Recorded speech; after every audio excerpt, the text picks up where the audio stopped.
बिस्मिल्लाहिर्रहमानिर्रहीम। अस्सलाम वालेकुम नाजरीन, तमाम अम्बिया कराम अलैहिमुस्सलाम बकरियां क्यों चराते थे? अम्बिया कराम जैसी अजीम हस्तियों को बकरियां चराने का हुक्म क्यों दिया गया? इमामुल अम्बिया जनाब मोहम्मद रसूलुल्लाह सल्लल्लाहु अलैहि वसल्लम ने भी बकरियां चराईं और घर में बकरियां रखने का हुक्म भी दिया।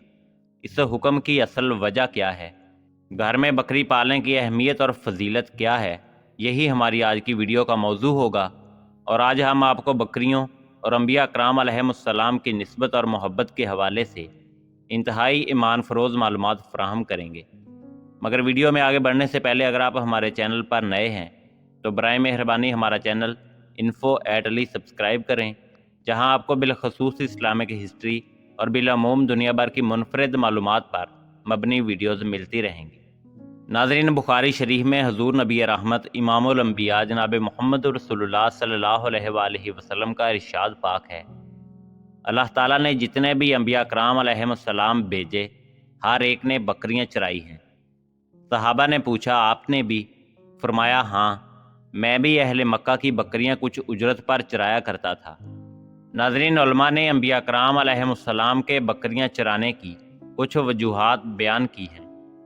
यानी अल्लाह ताला ने इस मरहला प्रोसेस से उनके अंदर कुछ औसाफ पैदा किए जो एक नबी में लाजमन मौजूद होने चाहिए। नबी ने कौम की क़यादत करनी होती है।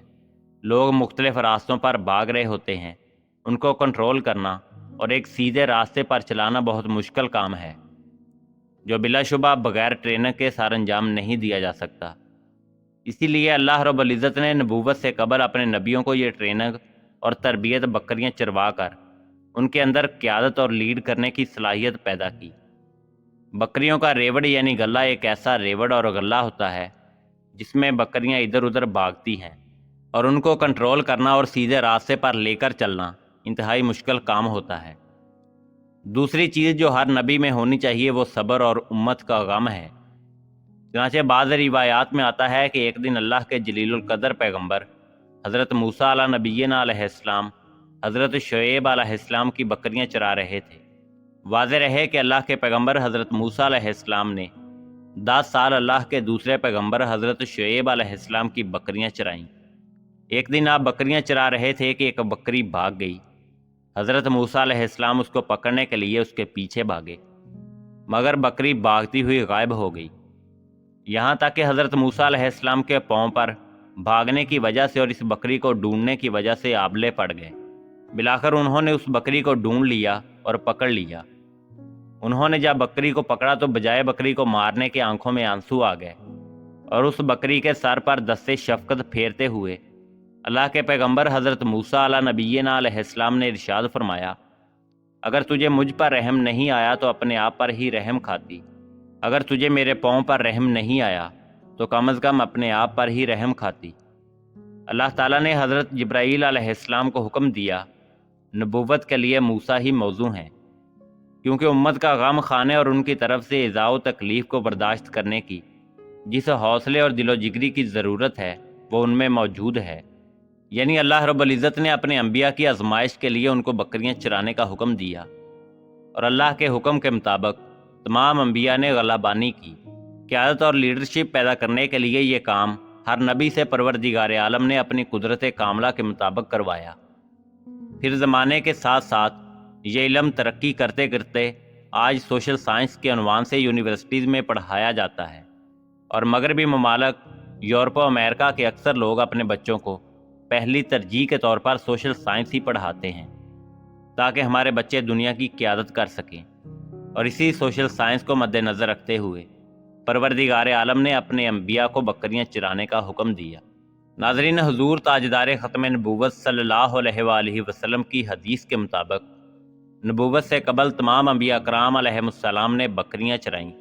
इसकी हिकमत यही है कि बकरियां चराने से अम्बिया का सब्र व वक़ार ज़ाहिर हो जाए कि ये बकरियों की चरवाही सब्र व हलम की आदत पैदा करती है। क्योंकि बकरियां अक्सर मुख्तलिफ जानब बिखर जाती हैं, उनके जमा रखने और निगरानी में परेशानी होती है। इस काम के लिए इंसान में सब्र व बर्दाश्त होना ज़रूरी है। इसी तरह अल्लाह के पैगंबर हज़रत याकूब अला नबीना अलैहिस्सलाम भी गलाबानी करते थे, और उन्होंने अपनी औलाद यानी तमाम बेटों को भी गलाबानी पर लगाया। حضرت یوسف علیہ السلام نے بھی بچپن میں اپنے بھائیوں کے ساتھ غلہ بانی کی اور بکریوں کو لے کر غلہ بانی کرنے کے لیے حضرت یوسف علیہ السلام گئے۔ جب بھائیوں نے ان کو کنویں میں ڈالا اس وقت وہ بکریاں ہی چرا رہے تھے۔ ناظرین، اسی طرح تمام انبیاء کے بعد امام الانبیاء جناب محمد رسول اللہ صلی اللہ علیہ وآلہ وسلم تشریف لائے۔ آپ نے بھی بکریاں چرانے کا، گھر میں بکریاں رکھنے کا حکم دیا۔ ایک حدیث میں ہے کہ آپ نے حضرت ام ہانی رضی اللہ تعالیٰ عنہا سے فرمایا، اے ام ہانی، گھر میں بکریاں اور بھیڑیں رکھو، یہ عادت باعث برکت ہے۔ بکری گھر میں رکھنے کی برکت حضور نبی رحمت صلی اللہ علیہ وآلہ وسلم کی حدیث سے ثابت ہے۔ اس کے علاوہ بھی بکری انتہائی خوبصورت اور انتہائی نفع بخش جانور ہے، جس کے 2 یا 3 بچے پیدا ہوتے ہیں، اور یہ انسان کو انتہائی نفع پہنچاتی ہے۔ اللہ کے رسول صلی اللہ علیہ وآلہ وسلم نے بکریوں سے انتہائی محبت کی ہے۔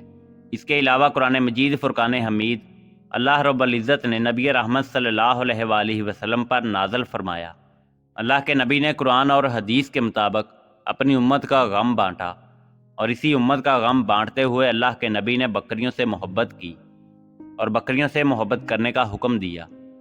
ناظرین، ایک اور روایت ہے کہ رسول اللہ صلی اللہ علیہ وآلہ وسلم نے ارشاد فرمایا، گھر میں بکریاں پالو، اس سے برکت ہوتی ہے۔